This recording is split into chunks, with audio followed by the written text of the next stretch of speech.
안녕하십니까. 신의균의 군사TV 디펜스 브리핑입니다. 자, 오늘도 아주 중요한 군사 안보 소식 알려드리겠는데요. 제가 지난주에 알려드렸던 내용인데, 우크라이나 군이 헤르손시 바로 외곽에 배치되어서 헤르손의 방공을 담당하던 러시아군의 S-300 지대공 미사일 하나의 포대 시스템 전체를 하이마스로 완전히 초토화시켜버렸는데, 여기에 아주 엄청난 고성능의 레이더가 있었다는 거예요. 그 어떤 내용인지 한번 보겠고요. 도대체 그런 엄청난 레이더인데 왜 하이마스를 못 봤을까? 자, 이거 한번 보겠고, 지금 태국군이 좀 이상한가 봅니다. 시체말로 미쳤나 봅니다. 지금 중국과 미국이 거의 엄청난 군사적 긴장감을 보이고 있는 가운데, 아니 이 상황에서 중국군하고 대함 타격, 항모 타격 훈련을 한다. 공군끼리, 태국 공군과 중국 공군이, 미국이 말리고 있는데도 태국 공군은 계속 강행을 한다는데, 미치지 않고서 이러지 않을 텐데 이상합니다. 어떤 내용인지 보겠습니다. 자, 들어가기 전에 5가지 단신 먼저 보겠는데요. 보잉의 파업 소식 한번 알아보고요. 스페인이 우크라이나에 M113 장갑차 20대 주겠다라고 하는 내용하고, 정말 충격적인 내용인데, 러시아 국영 매체에서, 국영 매체라고 하는 것은 이거 러시아 정부 입장하고 좀 맞다라는 말 아니겠습니까? 여기에서 북한이 우크라이나에 러시아군에게 10만 명 파병해준다 라는 제안을 했다 라는 주장이 나왔어요. 어떤 내용인지 보겠습니다. 자, 첫 번째입니다. 노조의 전면 파업으로 최대 위기에 몰렸던 보잉이 극적으로 협상 타결을 선언했습니다. 3년간의 잠정 합의안에 양측이 동의했는데, 오랫동안 누적된 노사 갈등이 완전히 해결된 것은 아니어서 향후 추가 협상 결과에 관심이 쏠리고 있습니다. 미국이 미 해군 예산으로 해상 초계기 개조 작업이 진행된 세대의 CN-235 해상 초계기 가운데 1번기를 말레이시아에 인도했다는 소식입니다. 남중국해 분쟁 수역 순찰과 중국 인공섬들에 대한 감시 정찰 임무에 투입될 예정인데, 중국 견제라는 명분으로 말레이시아가 미국에게 무상 지원받는 해상 감시 자산들이 점점 더 늘어나고 있습니다. 복원이 어려울 정도의 패급 전차를 우크라이나에 주겠다고 생색을 냈다가 우크라이나로부터 인수 거절 통보를 받았던 스페인이 이번에는 M113 장갑차 20대를 우크라이나에 지원한다고 밝혔습니다. 이 장갑차들도 애초에 중고로 받은 물량이어서 상태가 괜찮을지는 확인이 필요할 것 같습니다.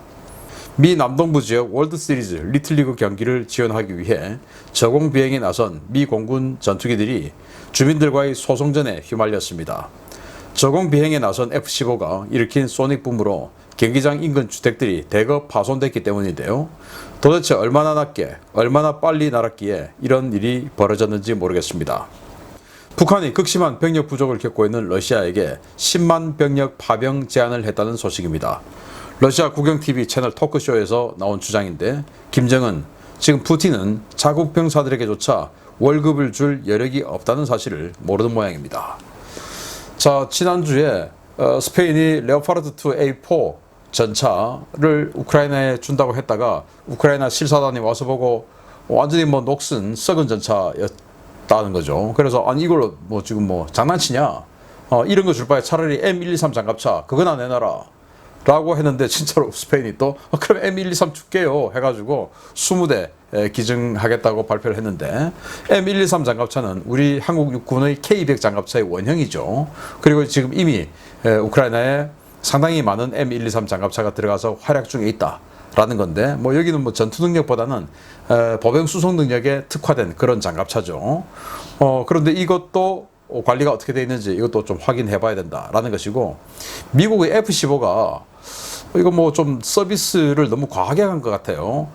미국의 메이저리그 야구 경기나 이런 거 보면 이 개막식 할 때 전투기들이 쫙 저공비행해서 이제 이 경기장 상공을 날아가지고 이런 서비스를 미군들이 해주는데, 이번에도 리틀리그의 월드시리즈 야구 경기예요. 그러니까 어린 학생들의 야구리그의 굉장히 큰 이제 결승전 같은 걸 하는 날이었는데, 그걸 이제 F-15 전투기들이 저공비행을 경기장 상공으로 해주는데, 문제는 저공으로 날아가다가 음속을 돌파해버린 거예요. 그래서 음속을 돌파할 때는 꽝 하면서 이제 소닉붐이라는 게 일어나는데, 그러면서 이 마을의 상당히 많은 주택들이 지붕이 부서지고 뭐 유리창이 깨지고 완전히 그냥 박살이 난 집이 많다라는 겁니다. 그래서 주민들이 이제 물어내야 되니까 소송전에 들어갔다. 야, 그 왜 그 음속을 돌파해서 그 F-15가 워낙 이제 파워가 좋다 보니까 조금 방심해서 좀 더 당겼나 봅니다. 빨리 물어줘야 되죠. 어쨌든. 자, 그런데 이거 지금 사실 뭐 최근에 저도 저에게도 제보가 들어오고 했는데 저에게는 뭐 이 북한군 만 명을 지금 보낸다 라는 그런 제보도 있었고, 그러면서 또 북한이 러시아에게 원유 300만 톤을 받기로 했다. 그 중에 100만 톤 벌써 들어왔다. 뭐 이런 내용도 있고 그랬어요. 그런데 여기는 지금 러시아 국영 매체의 토크쇼에서 이 북한이 먼저 러시아에게 우리 한 10만 명 보내줄게 라는 제안이 왔다라는 거예요. 그러니까 니들 돈 내. 니들 지금 뭐 한 달에 550만 원 준다며 그거 우리에게 줘. 이런 거 아니겠습니까? 돈벌이를 하기 위해서 정말로 이렇게 될 것인지 한번 국제사회가 잘 지켜봐야 되겠다. 이거 불법이죠. 이 현역 군인이 이렇게 가는 것은 파병 아닙니까? 그러니까 이건 불법이죠. 그래서 그걸 잘 지켜봐야 된다 라는 생각을 해봅니다. 자, 이런 5가지 단신 두고 2가지 중요 소식 보겠습니다. 첫 번째입니다. 4세대 전투기로 미국의 F-35를 구매하고 싶다며 미국에게 F-35 구매 요청까지 했던 태국이 민감한 시기에 미국의 심기를 정말 제대로 긁어놓을 심산인 것 같습니다. 미국의 우려와 반대에도 불구하고 태국이 다음 주 중국과의 합동 군사훈련, 그것도 대함 타격 훈련을 실시한다는 소식입니다. 태국이 오는 14일부터 24일까지 열흘 일정으로 일명 팰컨 스트라이크 2022 훈련을 개최할 예정이며, 여기에 중국 공군 전력이 대거 참가해 장거리 항모 타격 훈련을 실시한다고 복수의 오신트 소식통이 태국 공군 관계자를 인용해 8월 7일 리포트했습니다. 태국 현지 일간 방콕 포스트를 통해서도 관련 내용이 보도된 바 있는 이번 중국의 훈련 참가는 최근 대만 문제로 미국과 중국 간의 군사적 긴장이 크게 고조된 상황에서 이루어지는 것인데요. 미국은 태국 측에 이번 훈련에 대한 우려를 전달했지만 태국은 중국군을 참여시켜 훈련을 강행하기로 결정했습니다. 통상 공중전 훈련 위주의 시나리오로 태국 남부 수라티니 공군기지 일대에서 실시되었던 태국 중국 연합군사훈련은 올해 처음으로 북동부의 우돈타니 기지의 제23 항공단에서 진행될 예정인데요. 태국에서 열리는 태국 주관 훈련이지만 참가 전력은 중국이 더 많아 이번 훈련이 중국을 위해 기획된 것이 아니냐라는 비판도 나오고 있습니다. 태국은 이번 훈련에 자스-39 그리펜 전투기 5대, 알파젯 공격기 3대, 사브 340 조기 경보기 1대 등 9대의 항공기를 투입할 예정이지만 중국은 J-10C 전투기 6대, JH-7A 전폭기 6대, KJ-500 조기 경보기 1대 등 13대의 전력을 투입한다고 밝혀 역대 최대 규모 훈련 부대 편성을 예고했습니다. 양국은 이번 훈련은 지역 평화와 안보 유지를 위해 양국 간 군사적 유대를 강화하기 위한 것이다 라고 밝혔는데요.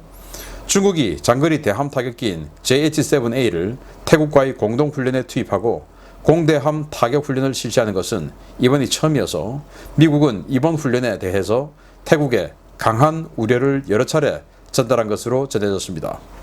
태국은 미국의 우려와 압박에 미국산 전투기인 F-16만 참가시키지 않으면 되는 거 아니냐라며 훈련 강행 의지를 밝힌 것으로 전해졌는데요. 태국 정부 정말 분위기 파악을 못하는 것 같습니다.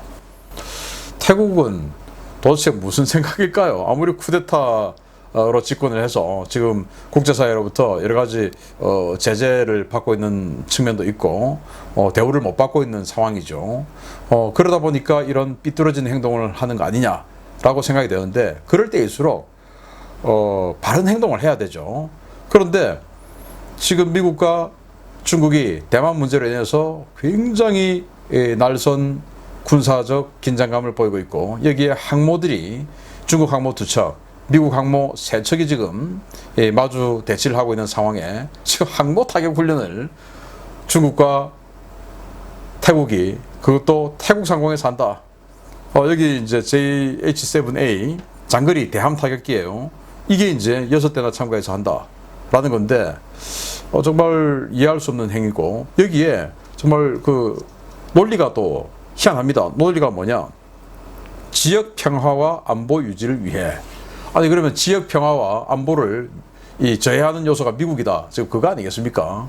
그래서 태국이 정말 자신들의 국익이 어디에 있는 것인지 정신을 못 차리고 있는 것 같다. 이런 와중에 미국에게 F-35 우리에게 파세요 라고 하는데, 미국은 신뢰하지 않는 동맹에게는 F-35를 팔지 않습니다. 정말 태국이 앞으로 어떤 나라로 전락하게 될지 한번 지켜볼 필요도 있을 것 같습니다. 두 번째 소식입니다.